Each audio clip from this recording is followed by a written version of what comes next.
Hello everyone, Golden Nova here. Boy, Konami sure does know how to pick its times for ban lists. Not only is this at the cusp of a number of very important tournaments, not only have we been waiting on this for weeks now, they also decided to do it while I was in the middle of moving everything. My workstation completely gone, so no special ban list episode this time around.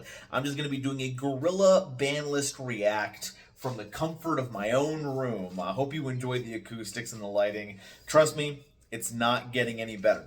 It will get better once the stuff gets put together. This is just, I've got the phone sitting on my PC case, propped up by a nub from a wireless mouse because it has to be off center.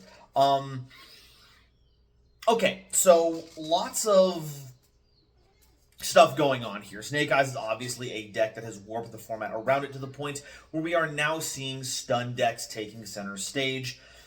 Now, I'm not sure if exactly that means that Snake Eyes is pushing out any decks that would be flexible enough to defeat stun and thus is a big unhealthy format sign, one of those canary in the coal mine situations, or if this was just going to happen regardless. Once a format gets stale and the same deck gets played over and over again, people just start playing the lowest common denominator to kind of make up for it. I don't know what kind of changes we're going to see, though.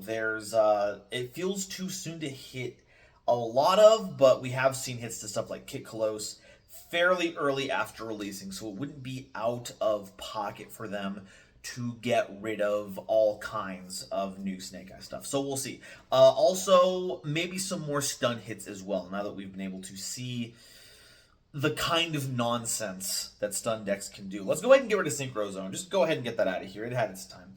Okay, tabbing over, because instead of being on the website, it's on Twitter for now, so I'm not going to be able to scroll through. You won't care, because you're just seeing my face this entire time. But I've got to see all of it at once, so it lowers like all the surprise. I don't get to scroll down and look at it. What does it say?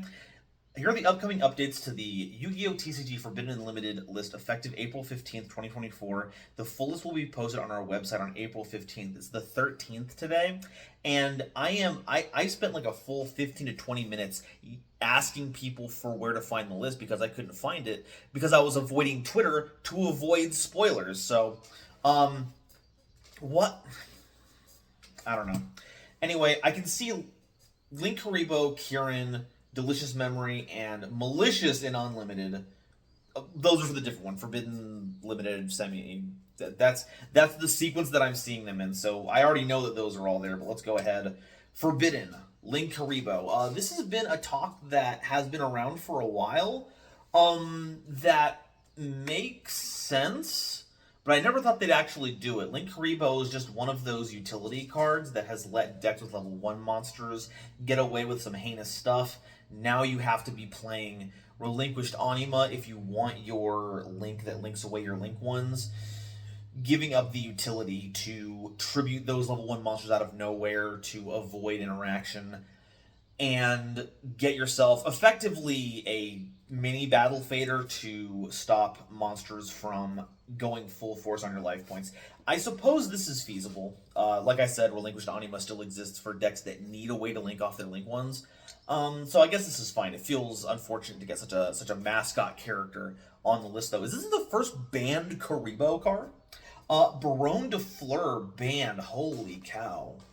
Baronne and Borreload Savage Dragon. I want to cover both of these together, actually, because both of these are generic synchro monsters that both provide interruption for our opponent. Both of them are Omni Negates. Savage doesn't destroy what it negates, so it's slightly less powerful, but as a level 8, it's a bit more accessible. You don't have to go into those 10 lines that are only recently showing up.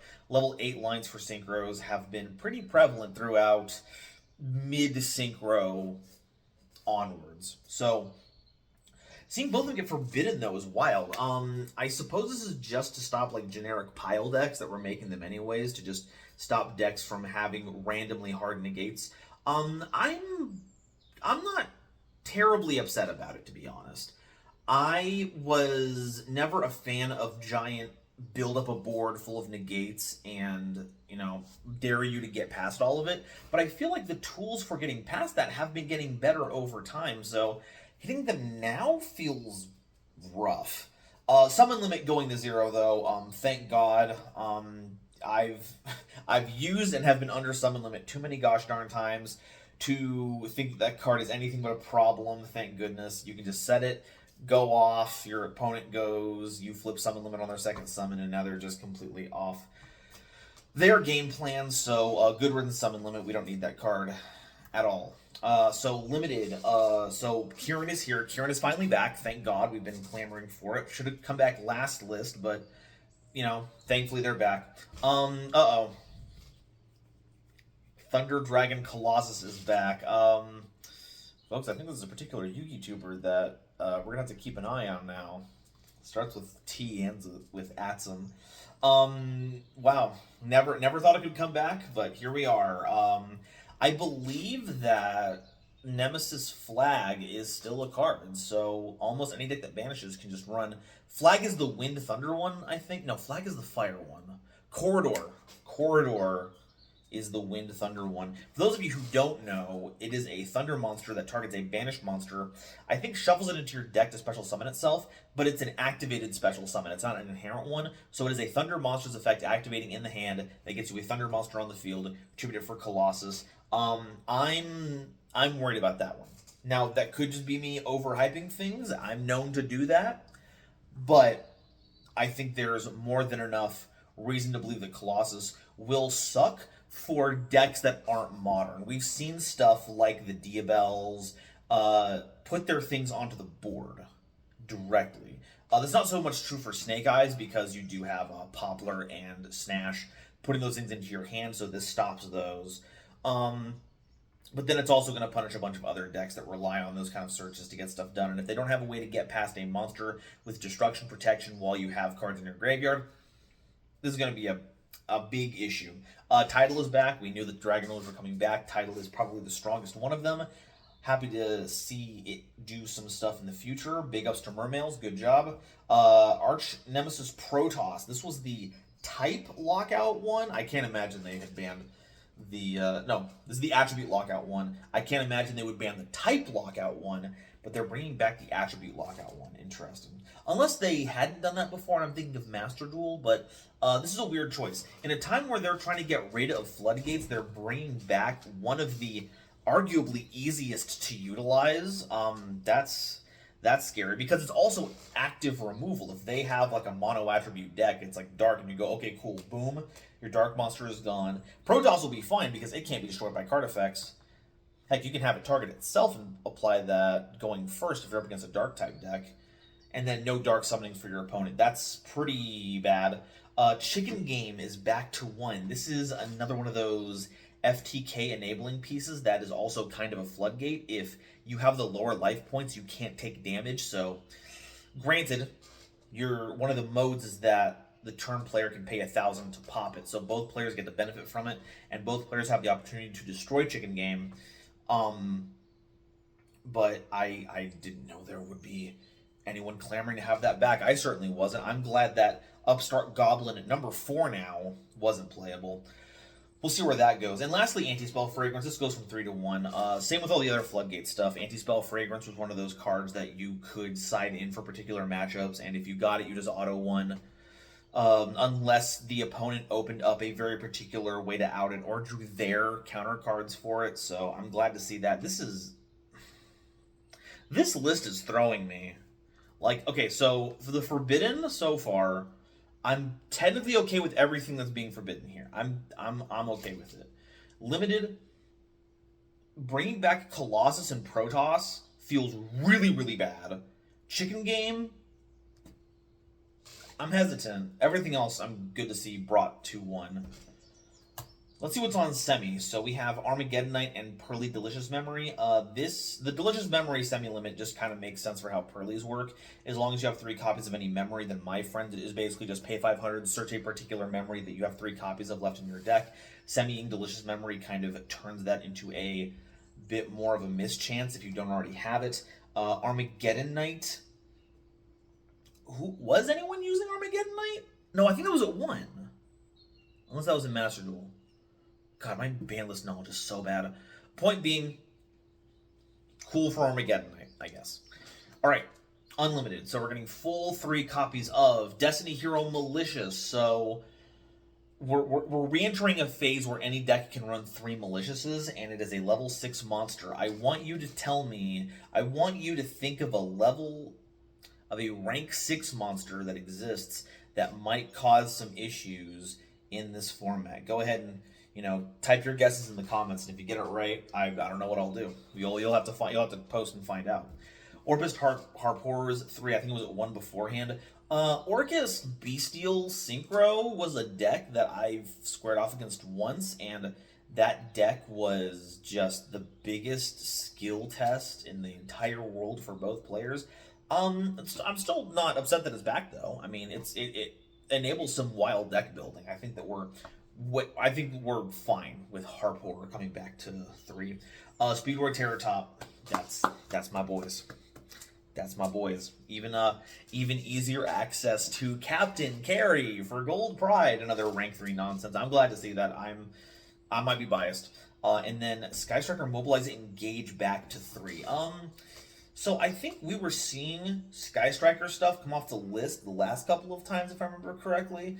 And Striker hasn't exactly done much, but the problem was never Striker. The problem was people using Striker spells and putting them in other decks and utilizing their power to bump their own strategy. Namely, it's what? You go Hornet Drones, turn the token to Kagari. Kagari gets you back the Hornet Drones. Your main monster zone is empty again, play it again. You have access to any Link 2 that a Fire Machine Link 1 and a Token Warrior level 4 can get you. And with Engage, any deck could search those, and it is an O-Hard once per turn. So if you draw multiple Engages, you can turn those into multiple Sky Striker cards. And if you got to the threshold, then it was also a card draw. So now we're at 3 of those. I forget what let's double check what the rest of our, let's look at this. I can't believe the list is not updated. It's only a Twitter post. For anyone, side note, if you were like me and you needed to get that figured out, like you're trying to avoid spoilers, why would you post it on the place where everyone's talking about it? That's so, what's going on here? Are the people who update your website out for the weekend?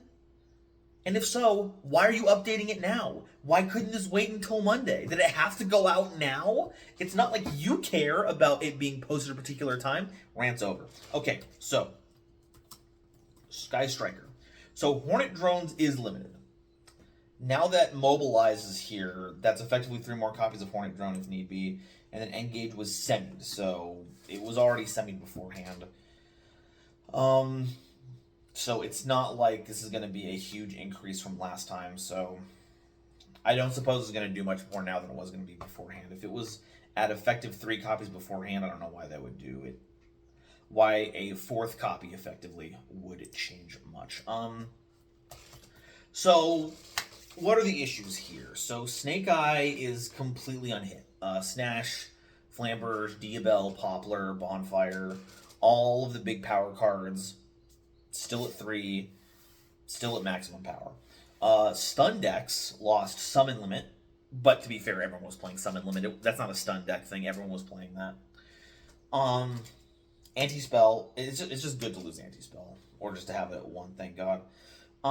These are a bunch of really minor hits. The only thing that might be here is, once again, this could be solved at any point if Konami ever wanted to make another article explaining why certain changes were happening on the list. I would very much appreciate that.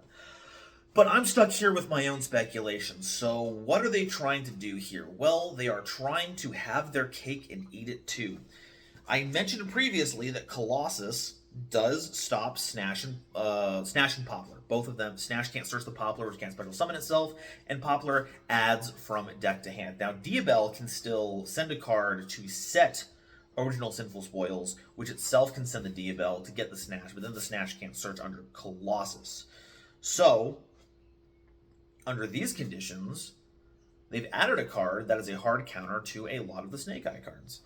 Arch Nemesis Protoss, on a similar note, could hit a fire monster and lock them out of all their fire summons. No Promethean Princess. Promethean Princess can't pop the Protoss because it can't be destroyed by card effects. No Ambler Whale. So there's that. My problem here is that we have added these cards that make it so that these counter Snake Eyes, but these cards can be played by the Snake Eyes decks. You can just put in Nemesis Corridor in your deck. Is there no banishing in Snake Eye? There cannot possibly be. There has to be at least one where you can go, okay, cool, end my combo with Colossus. Now you can't fight me. Or enough link monsters that you could get 3 different attributes into rotation that you can banish for Protoss and then pop one of your own fires. Arguably, Fire King Snake Eyes is like the best position to use Protoss because it's already going to have a fire. Because you don't have to pick your opponent's monster to destroy. You can pick your own cards, which is primarily the reason why its Dark Lock is so powerful. But if you have another fire monster, you can just go pop it.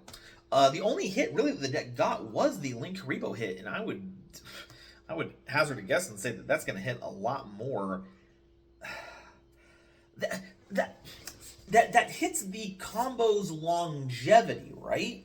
Because it means that you can't just continually, like, take a Poplar and then put it back in the back row with Link Haribo. Now you just get to do Anima, and then it gets put back in the back row, and then you get to do it once. But you still have the same number of material going into those combos. So, wow. This list we've been waiting on since January. And it's been a good month since Snake Eye and Fire King and all of that have hit. And we've been waiting for an answer to all of that. And it just feels like this addresses none of it unless Colossus and Protoss are more impactful than I'm giving them credit for. It feels like all of these are cleanup changes that should have been done a while ago that they're getting to now, and they're not addressing anything happening right now. This is unfortunate. Now, like I said previously, I'm not really in a situation to follow up on a lot of this, so I'm gonna be leaning on all of you. Let me know, are these changes secretly the best changes out there? Have I just completely, like, something over my head about the format that I am just completely not up to date on? Is there some radical deck building theory that actually this topples Snake Eyes, or am I correct in my assessment that this list changes effectively nothing and we're in for another 3 months of Snash format? Thank you all so much for watching. Thank you for your understanding. Look, if you're this far in the video, thank you so much. Honestly, it means a lot to me. If you missed the Blindfold Banlist Challenge this time around, go click around, find it. If you haven't seen it before, trust me, the Blindfold Banlist Challenges are very funny. I get some really great co-hosts. So yeah, go ahead and give those a watch after this one, once you've let me know about the ban list. And as always, I will see you next time. Bye-bye.